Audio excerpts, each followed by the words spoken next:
Now, we know Iowa DOT is out hard at work, making sure you all have a safe morning commute. So we want to bring in Craig Bargfried with the Iowa DOT. Craig, we talked to you last weekend, and we appreciate you waking up with us this morning and all the work the DOT is doing. So can you just start off by telling us kind of how Iowa DOT was preparing going into this morning?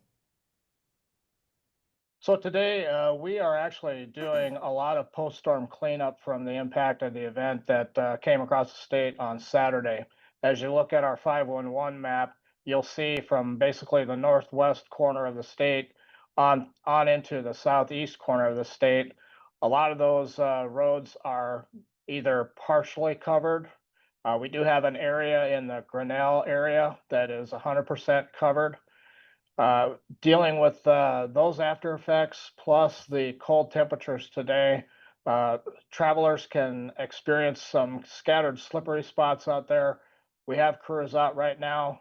Just before coming on the air with you, I checked and we have 44 trucks out across the state already treating, and I would just anticipate that number would continue to ramp up as we get into the early morning hours here and the early commute.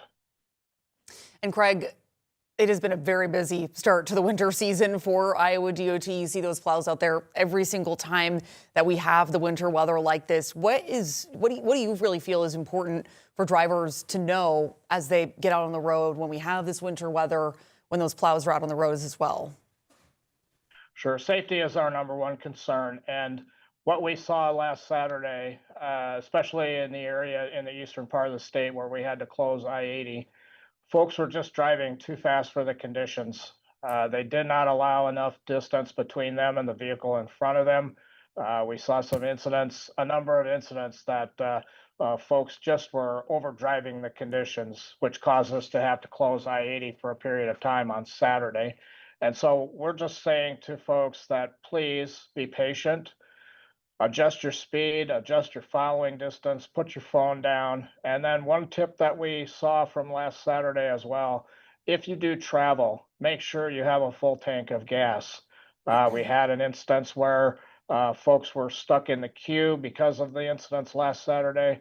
We had a vehicle that basically ran out of gas, sitting there on the interstate, stuck in the queue. So when the State Patrol and the Iowa DOT talk about these kind of issues and give these tips, people really need to listen and heed those warnings.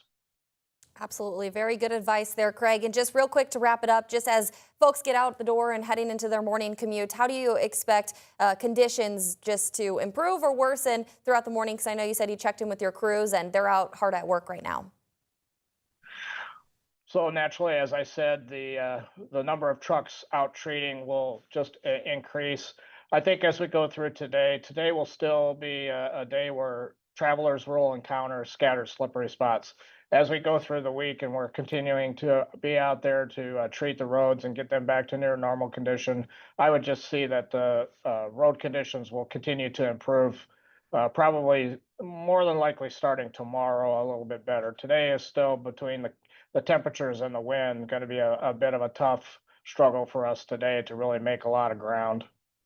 Okay, good information there, Craig. Thank you so much for joining us this morning, and thank you to the Iowa DOT for all the hard work you guys have been putting in throughout the past few weeks. It's been a busy few weeks for you guys, so appreciate it. Thank you very much.